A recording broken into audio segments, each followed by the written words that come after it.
गुजरात में भूकंप हुआ है ना, तो इतना जबरदस्त भूकंप हुआ, 96 की बात है। इतना जबरदस्त भूकंप हुआ कि जो अपना सेंटर था, वहां की जो दीदी का नाम रक्षा दीदी, तो सेंटर के बिल्कुल पास में इतनी बड़ी बहुमंजिला इमारत थी और वो गिरी। आप ये सोचो, ये अपना सेंटर और यहाँ पर बड़ी इमारत है, क्या वो गिरेगी तो हमारे को नुकसान नहीं होगा? कमाल देखो बाबा की। सुबह का टाइम था, सब क्लास में थे, पूरी की पूरी बिल्डिंग गिरी, पर बाबा के घर को आंच भी नहीं आया। बाबा के घर को आंच भी नहीं आया। दूसरी बात सुनो, जब भूकंप आया तो सेंटर में खारा पानी आता था, भूकंप के बाद सेंटर में मीठा पानी आने लगा। तीसरी बात सुनो कि उसी सेंटर से कई आत्माओं को भोजन, दवाई, मेडिकल आदि की व्यवस्था की गई। कोई ब्राह्मण भाई बहनों को आंच भी नहीं। थोड़ा बहुत हुआ, उन सबको बाबा के घर से ताड़ना मिली। क्यों? बाबा कहते ये अनुभव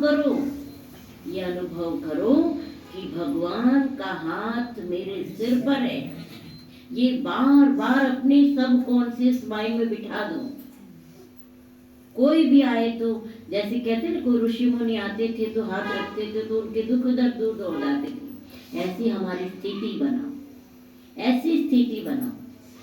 दूसरे तीसरे दिन वो बहन बाबा को मिलने के लिए गई। बाबा अव्यक्त बाप दादा आए।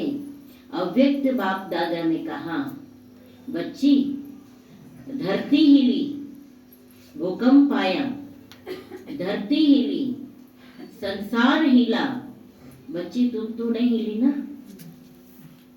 बच्ची तुम तो नहीं हिली ना। तो बाबा ने कहा, बाबा को कहा नहीं बाबा।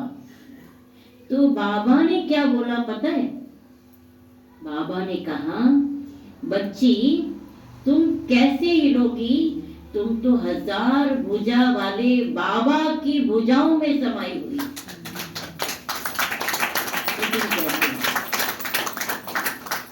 बोलो, कर सकते हैं? ये अनुभव उसी में एक माता थी, भूकंप के टाइम पे बिल्कुल अनपढ़ थी कहते हैं, और उनके परिवार के अंदर सब लोग उसको बहुत बंधन डालते थे, मतलब उसको क्लास में नहीं जाने देते थे और उसको बहुत ही मतलब तक। लेकिन जिस समय भूकंप आया तो उनके परिवार वालों ने क्या बोला कि तू, तेरे पास तो बाबा की मुरली है ना, तुम तो बाबा की मुरली पढ़ती हो ना, तुम तो बाबा का ज्ञान सुनते हो ना, तो कहते तेरा बाबा तो हमें बचाएगा ना। तो कहती हाँ मेरा बाबा ही बचाएगा। कहते आप यहीं खड़े हो जाओ, मेरा बाबा आएगा मुझे बचाने के लिए। उसका पूरा घर टूट गया पर वो कमरा बच गया।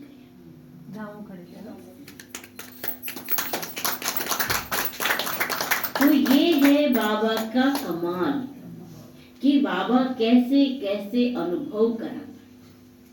लेकिन कब कराएगा? जब दिल में फालतू बातें नहीं होगी, दिल में एक बाप दूसरा न कोई, निश्चय बुद्धि होकर के जब हम बाबा को याद करेंगे, तब देखो कोरोना काल को देख लो, क्या हमारे संबंधी हमें काम आए? इतना धन हमारा बैंकों में पड़ा था, काम आए? हाँ, थोड़ा बहुत काम आया। हमारे पास एक भाई आया, बताया कि एक बहुत बड़ा व्यक्ति पूरी गाड़ी भर करके पैसा लेकर के हॉस्पिटल गया, उसको कोरोना हो गया। कहते मुझे बेड दे दो।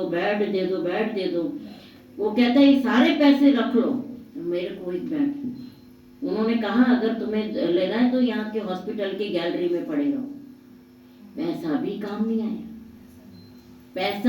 काम नहीं आया, हाँ, संबंध भी काम नहीं आए। और मैं आपको अपना अनुभव बताती हूँ, बाबा कैसे अपने बच्चों की मदद करता है।